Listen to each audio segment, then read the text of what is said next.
Well, have you ever laughed so hard that you cried? I think Lily Tomlin was the first to say that I really like laughing a lot because I get two emotions for the price of one when it's at the extreme.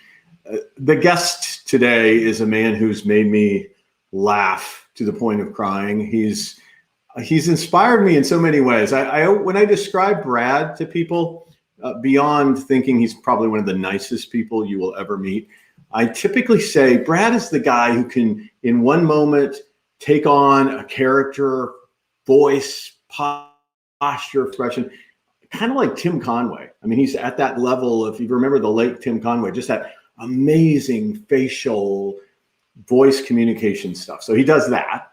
And then the next moment, he could do a Vegas level magic trick. And in the next level, he could show you how, while that magic trick is spectacular, something as simple as blowing a dandelion into the air can be magic to a child, and how we can capture the natural occurring magic that's around us. Brad Montgomery is somebody I absolutely love and adore, and I am so excited to share with you today. And with that in mind, I would love to just give you a sense of what he looks like on the big screen before you see him side by side with me on this.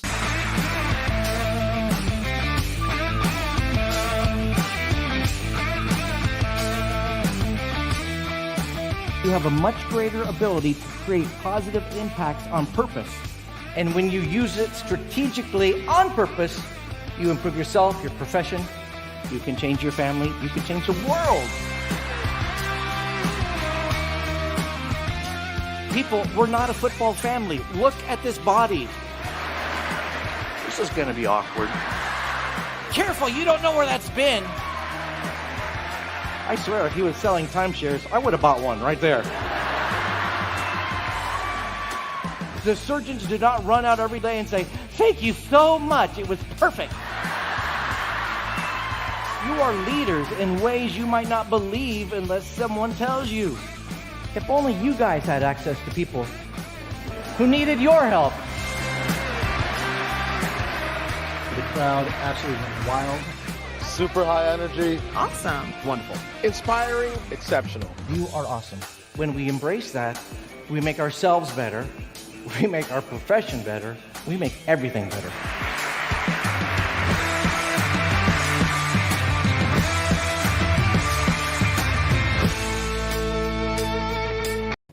You got to love how well I edit at the end there, where you've got your future YouTube videos inserted on top of it, Brad. I am nothing but artistic. That is a mighty fine build-up, Mr. Michelli.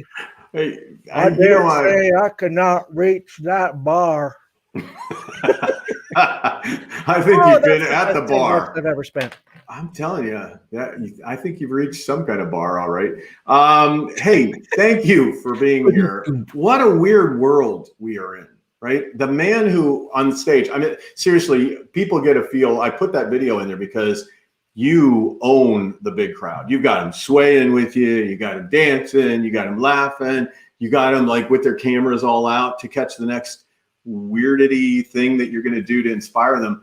What's it like not being out on that circuit as much? Oh, it's super fun. Just totally, absolutely fulfilling to do a presentation and just have the camera go off. It's fantastic. Come on. I wasn't, I told you I was going to try to keep you on a single screen, but I'm so prone to laugh that people are wondering where the laugh track's coming from. So I have to stay on camera just so people don't think that you're laughing at your own voice in ventriloquism. Well, you know exactly. So what it's like. Have you adjusted? Have you adjusted to it? Oh yeah, totally. I managed change perfectly without any hitches or delays. Not a hitch. And my life is astoundingly wonderful. Well, the truth of the matter is you talk about change. So come on, but it's easier to talk about it with other people. Yeah, no kidding. Well, I mean, that's the humbling truth, Joseph, is you asked me, have you changed? Have you pivoted?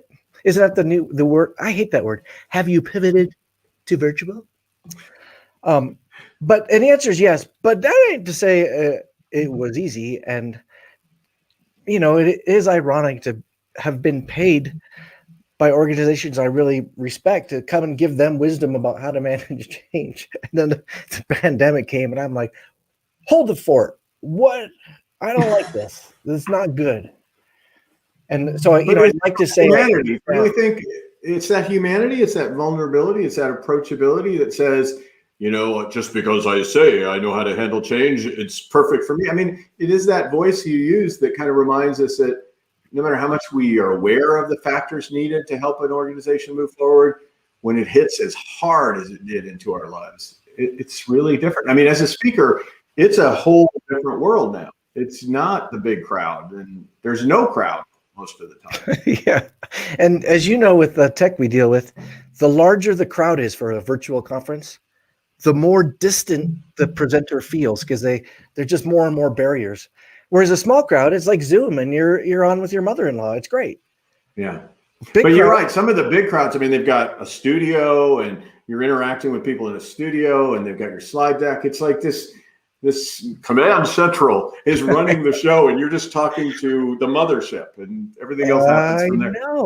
Like the last time I did one, which I know you've done a million times, Joseph, but I'm looking at my camera right there and there's no feedback. There's no gallery. There's no chat box. I can't see or hear anybody. And so at the end I said, all right, well, thanks. And I just stood there like a chucklehead. And finally I texted like on the sly, am I out? I'm not on, right? No, you're out. You've been out for 3 minutes. But it's so different from walking off a stage and you feel like there's people there and, energy and.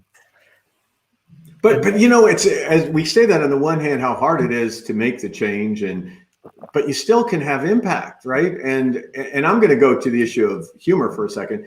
I mean, this is a tricky time to communicate humor. There's always been gallows humor, right? Forever, the notion of the dark humor, where at least they haven't killed me yet, or I'm not dead yet, in a Monty Python kind of sense. But it's tricky. I mean, how do you help people find the natural occurring humor of reality, to use the example I did when I set you up? How do you help them find that and still be sensitive to the fact that people are dying and suffering out there all around us? I don't know. I do. Well, I thought you wanted honesty. Yeah. I'm not Yoda here, people, but I do have some ideas, and the bar has changed for me. I think it's much easier to laugh with other people than it is to laugh alone.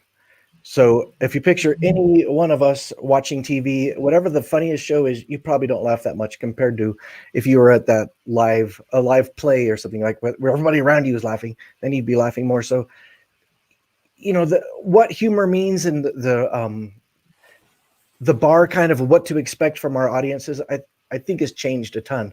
Really hard. I watch a ton of Netflix stand-up comedy.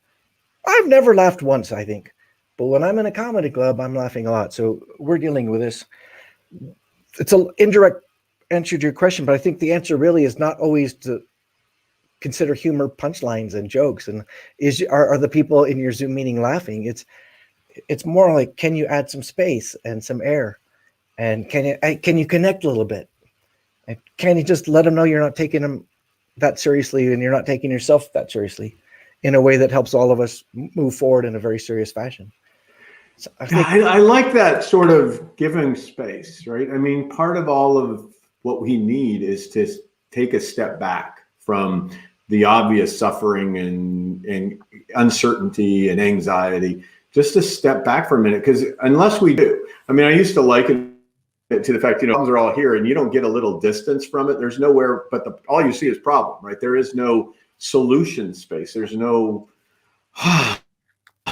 space. Yeah. I don't normally do that, but space. Thank you. I feel better now. Well, there is a strategy I've been using with my audiences since 9/11 that I've used a lot since the quarantine. And that is just to call it out and say the truth, which is it's kind of weird to be telling stories that maybe are a little bit more frivolous and to make jokes about things that are maybe not that important and to talk about stuff my kids do that really isn't that life-shattering. And be at a time where we know people are dying and people are ridiculously concerned about their aging parents and when am I going to get the vaccine, and I still haven't recovered. I'm foggy because I still have an effect from COVID. So just calling that out, saying that's weird, and then kind of nod, and then you say, but I kind of think maybe all of us need a break. You want to just walk away from that? We're not going to ignore it, but just ignore it for a little bit. And then the answer is always oh, please, yes. Yeah. Just can we talk about your family, or can we talk about cat videos, or whatever your equivalent is?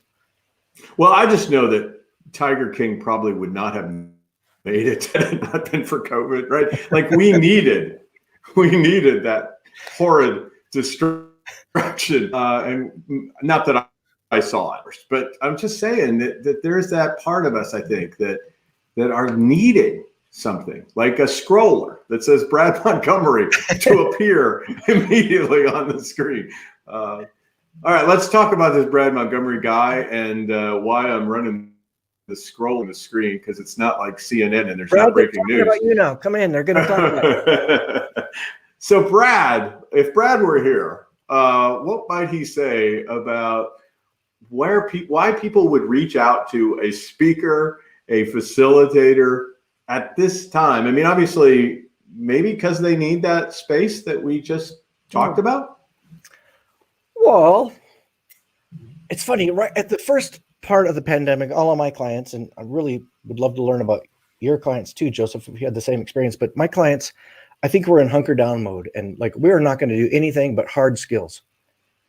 If it's not a freaking hard tactic, I don't want to hear about it. And now I think what's happening is the pendulum has swung, and people are realizing that even teams that are productive, even teams that are profitable, are flipping overwhelmed, and they're tired, and they're done. They're just like all of you are done. All of us are. I'm just done with the pandemic. So too are our teams, and it's finally time, I think, to call that out and say maybe it's time to invest in our people and check in on them and make sure that they're not just productive and not just profitable, but how's your resilience? Are you going to make it through this? I don't want you to leave. I don't want you to quit. And it's hard because people are being there in front of their camera and they still got kids. So finally taking the time to say, all right, let's check in again. How are we doing as humans? How are we doing as a team? Forget the business function of the team, but are you having any fun? Do you feel connected? Or are you feeling disengaged and disconnected?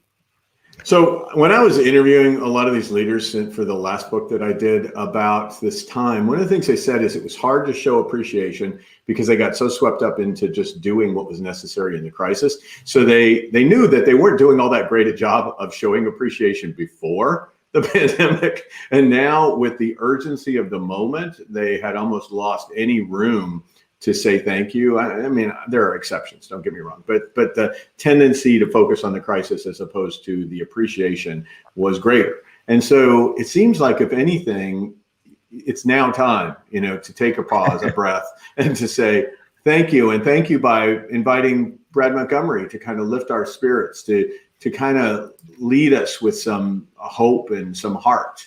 See how I did that? See how I did that there? Oh, lead with some Michelli guy. He's the best. If I was really the best, I would have said lead with some heart and hope. I would have had the sequence right, but I improvised there. I was playing it loose with Brad. Just to defend our leaders, because I'm hearing the same thing too. Leaders are saying, wow, I wasn't super great at being an encourager ahead of time, and now I really suck at it. But to be fair, none of those leaders have had good role models. They've never had someone encourage them through Zoom and virtual, and they've never had a really crappy role model where they say to themselves, I will never be like that first boss. So they're kind of inventing it on the fly. So I got some sympathy and some empathy with them.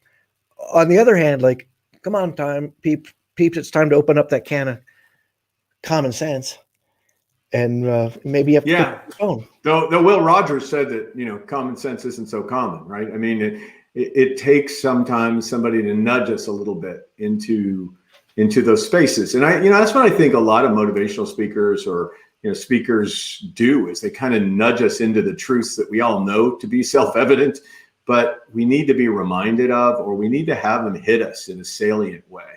And people like you, I mean, you're much better. We both shared stages. We've known each other for a long time on stage.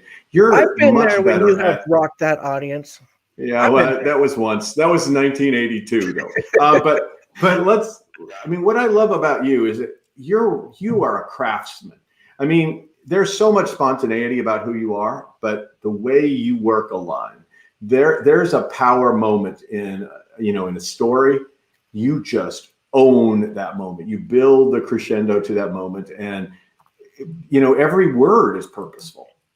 So there you go. Dude, who needs a therapist when I got you?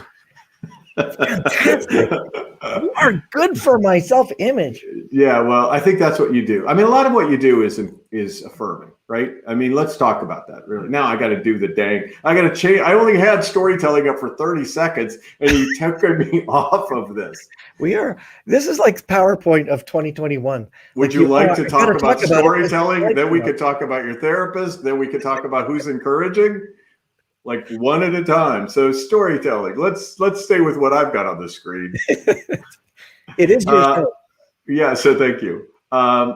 Storytelling is part of the art that you do, and you really do craft stories. I mean, I'm not saying they're not spontaneous, but there's a lot of works in building a story that really connects. So I don't want you to tell me a story. I don't need to go to sleep or anything, but I am curious how you go about selecting the stories of all the things that happen in your life.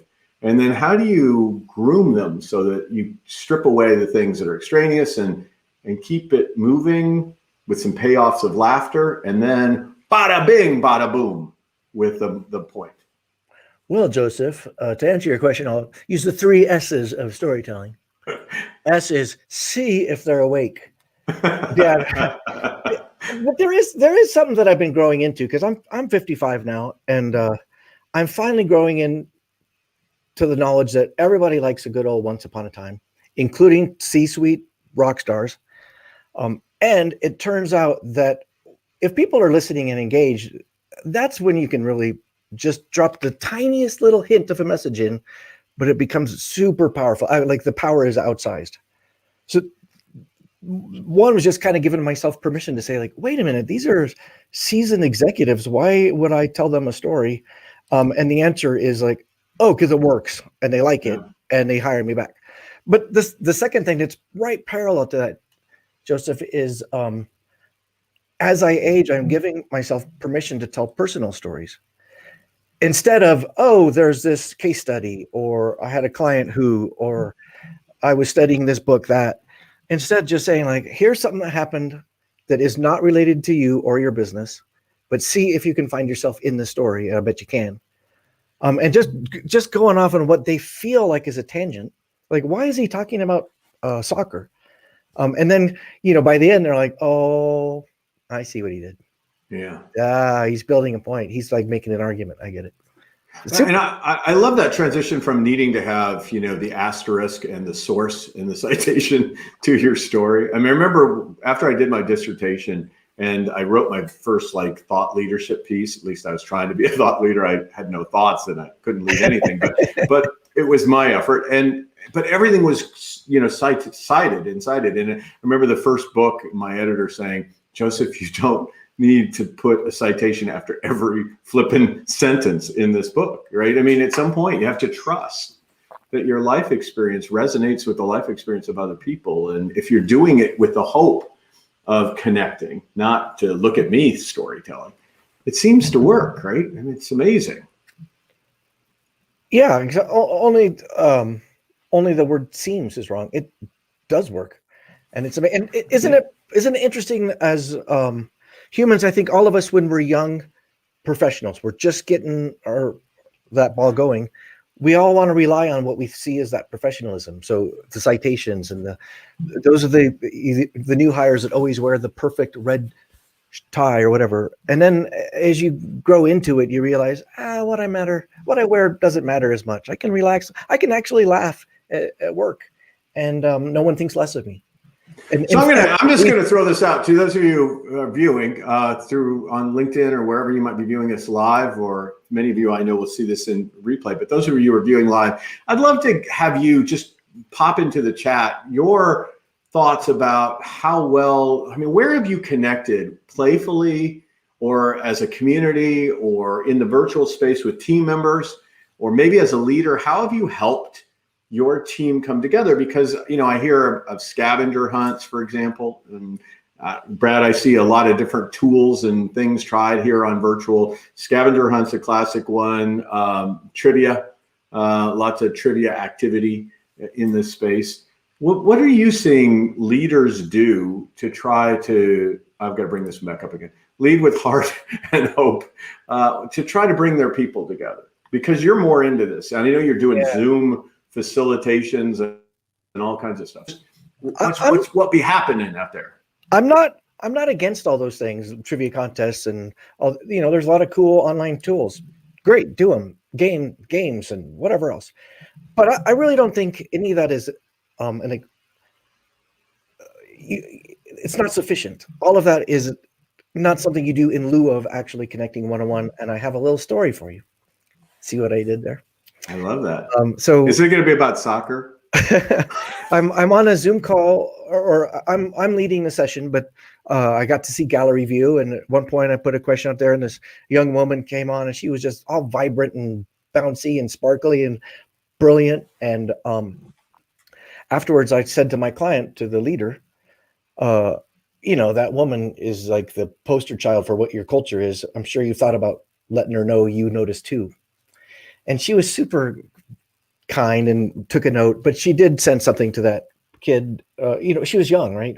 She was not a kid, but you're 55. Everybody's a kid. But the point was, to me, that kind of seems obvious. One of the things you could do is connect on one-on-one. It could be a text or an email. A phone probably works better. It's one of the apps on your phone. You should look for it. But, I think it's common sense.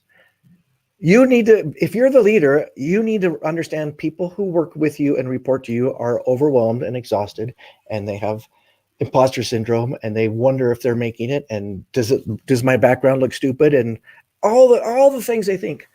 And when you, as a leader, contact them and say, it's fun watching you. I think you're doing well. Do you feel like you are? Because I think you're rocking it. What? That is way better than a trivia contest. Well, I like this one of the people who have jumped in.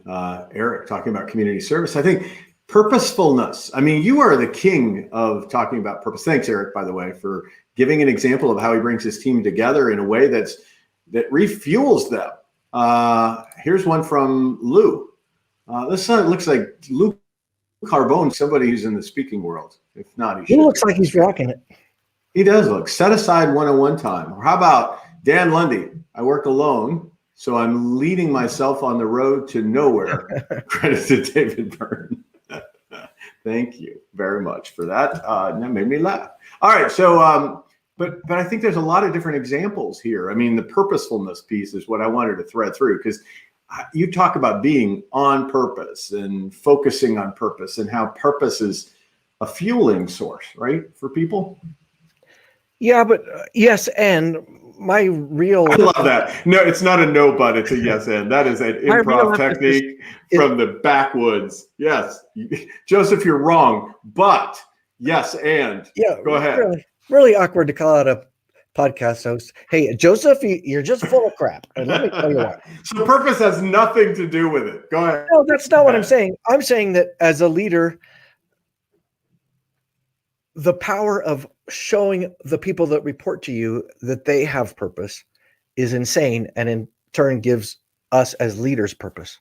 So that, back to the previous example, calling that woman and saying, like, you are exactly what our culture needs, and if just keep doing that. I need you like that at every meeting because you're fantastic. That will change our culture, and through that, in this case, they were going to change healthcare. So do you get it? I need you. And I think that goes to Lou Carbone's point. And like set aside one-on-one time. It's that kind of that dial that really focuses on you, right? As opposed to we've been rocking it as a team message. It's like you as an individual. Let's get to know you. Let's figure out what's going on with you. Let me find strengths in you and celebrate those. And then I'll go back and I'll connect with Eric, because I'm not going to do the yes and thing. It's all for Eric, because the part of the way you help people find their purpose is by giving them something they can influence and control. One of the things of community service often is While we may be so absorbed about all the things we can't do, there's a lot of people who need a lot of what we can do. And figuring out how to pivot, because I love you love that word, pivot into that space is pretty important. There was no question there. Just leave that out there for you. How about this? Joseph, that was a good point. See what I did there? I was encouraging you. Oh gosh, we've gone to this. All right, so wait, stop just for a second. Do you get? Even though I was joking, there is a point there. We were talking about leaders feel overwhelmed and they don't know what to do next. I think just stopping and having that one-on-one time. Thank you, Lou, and saying, "You're making a difference. You're in the right job. Keep doing this. I can't wait to see you do next." That has always been crucial, but now because we're so geographically separated, it's vital.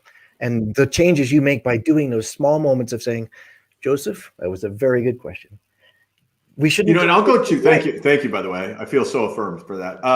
Dan, Dan's point that there are a lot of people working alone out there too, and so we have to remember, even if we don't have a cadre of people we're influencing, that we need to take care of ourselves, and that taking respite, taking a moment, taking pause to create that space for ourselves is important. Right. And even when we work alone, because I'm a solopreneur, I get it. I don't have a Monday morning team meeting. Even as solopreneurs, we can take responsibility and initiative to be an encourager to others. And it doesn't necessarily have to be those people reporting to you. It can be the barista at Starbucks in the drive-thru, or your kid, or your parents, or your sibling, or your buddy, or your peer. And that in turn gives us meaning and purpose in equally valuable ways that helps us power through and get juiced up for the part 19 of this pandemic. So let's talk about then kind of where you play, right? So if I were to go to that bradmontgomery.com place that seems to continuously show up at the bottom of the screen, I feel like I'm watching it. If we were to go there, let's pretend we did. Thank you, Brad. All right. So if you were to go there, I got to stop the ticker because I got to keep you in the screen. Do you like that better, Brad? Is that a better version of us today? I gotta say, hold on, wait a minute. I can't even go there because you bring up things and people react to you. You mentioned imposter syndrome. Is that the new malady? It seems to be afflicting people who don't exhibit the signs of it, but believe they have it. That's a deep thought. That's one of those ones.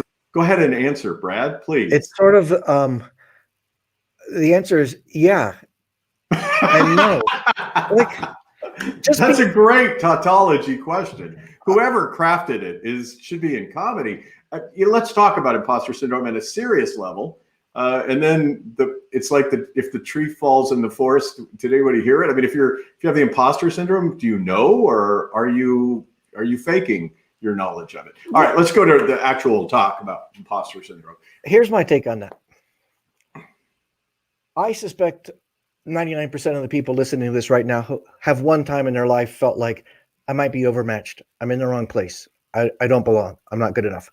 And the 1% who doesn't think that are narcissists. It's just human, and acknowledging that in ourselves makes you strong, not the opposite. Acknowledging that in yourself, that you also like it when people say you're doing well, gives you that power then to turn that to others and say, you're killing it, if they are in fact killing it, or you're on the right track, or I wait to see what's next, or I see greatness within you, or whatever, cliche you want to throw at them. Those are not cliches. Those are true. And kind of denying that they're imposter syndromes, I just push back and say, like, I haven't met anyone who's honest and not a narcissist who hasn't experienced that.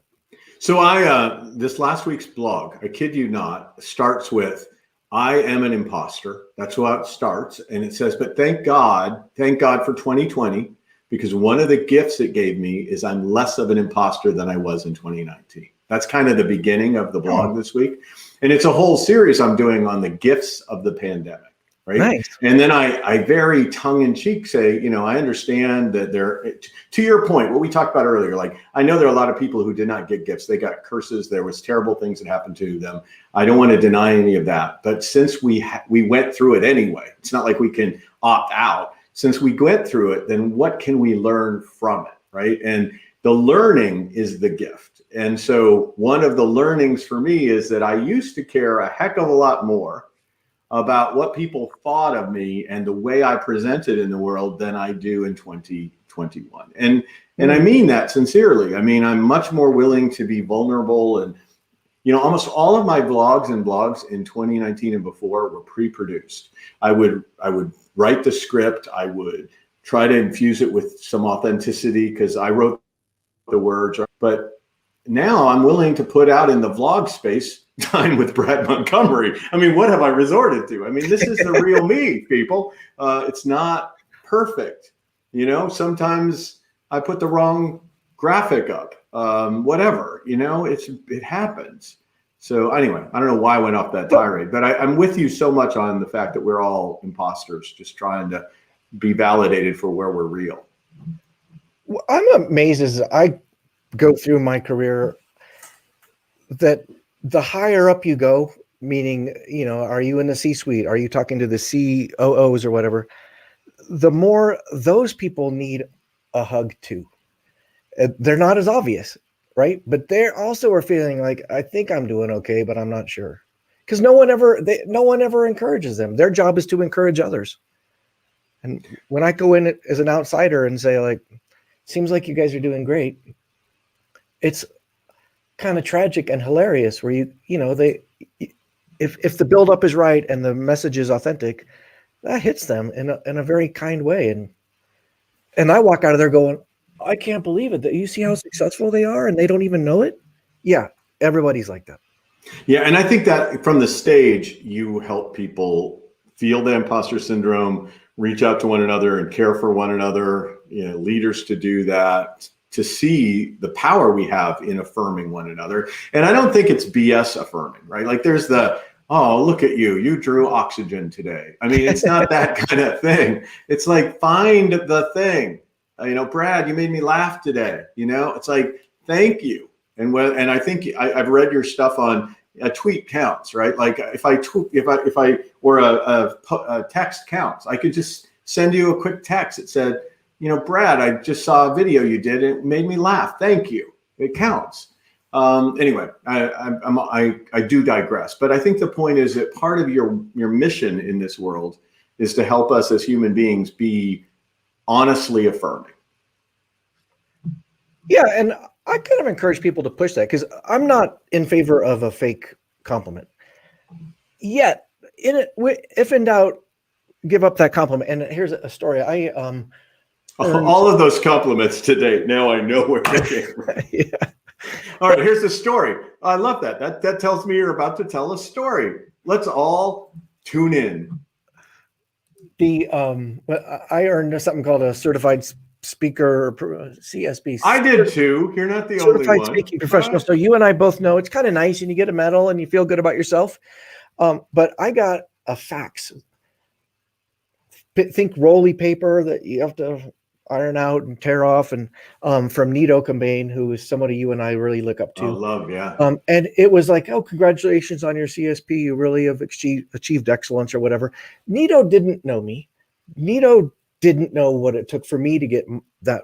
He didn't know much at all, but I'm telling you, I tore that thing up and flattened it and thumbtacked it to my wall.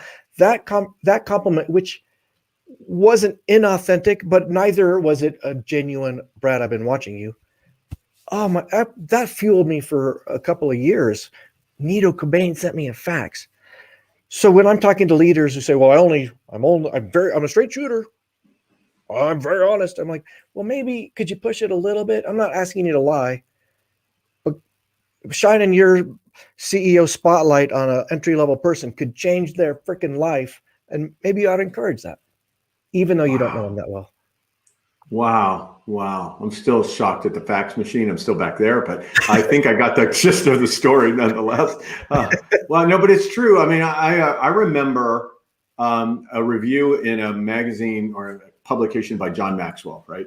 And the review had reviewed one of my books. Oh, nice. And I remember crying, like I was raised reading John Maxwell, right? John Maxwell is reviewing my book, and it was very favorable, but I'm not even sure probably if John Maxwell read it. You know, between you and I mean, it could be somebody on his team who read it and said, well, we have nothing else to publish this week. We'll publish a review of Joseph's book. It didn't matter. You know, to me, I had an image of John Maxwell sitting back, having read my book, you know, on the deck of a lake somewhere, and then him scribing out what he wanted to say and handing it to his team. I mean, that's how I wanted it to be. And it affected me deeply, as if that had been the scenario. Who knows? Well, one, your books are ridiculously awesome. So I bet he did read it. Well, the ridiculous part, no one would differ with you. At least we're on common agreement on one of the two words. So thank you. Hey, enough of your affirming me. Let's get to a close here by telling people, really, we've done this. We flirted with this. Should I tell them that they can reach out to you at info@bradmontgomery.com? Is that acceptable to you? Well, heck yeah, people. Because if not, I can try to edit this out in post-production, except we're live, which is a problem.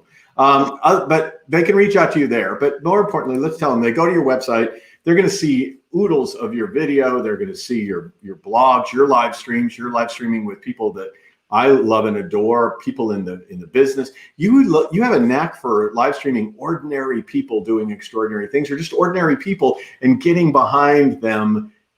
And you find their extraordinariness. But I love some of that stuff. Teachers, for example, just ordinary teachers who you find out are pretty freaking amazing.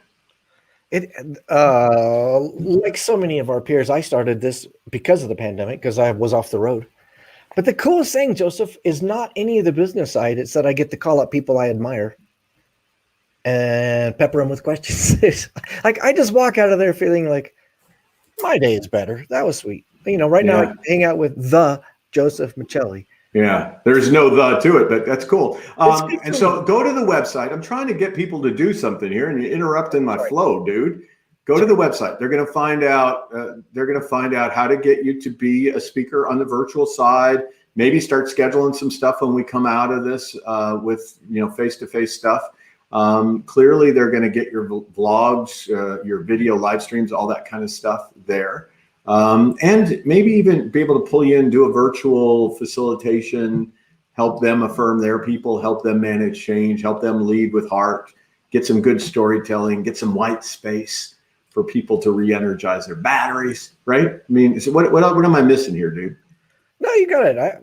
My tagline is a little cliche, but I think it works. It's the people side of performance and the people side of business. So if you're ready to invest in your people and you feel like soft skills might have a hard payoff, and if Joseph is booked. Yeah, well, in other words, just go to Brad. Let's just save the time, because I'm always booked. There's never a moment in my calendar.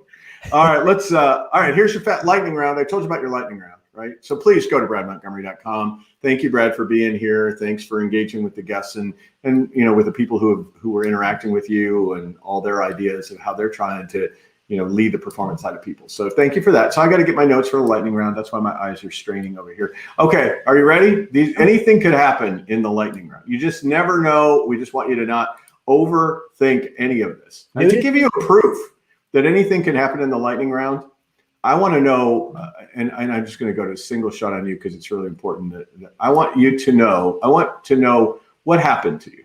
I mean, look at you today, Brad. Look very carefully into the camera. And then tell me what happened to you.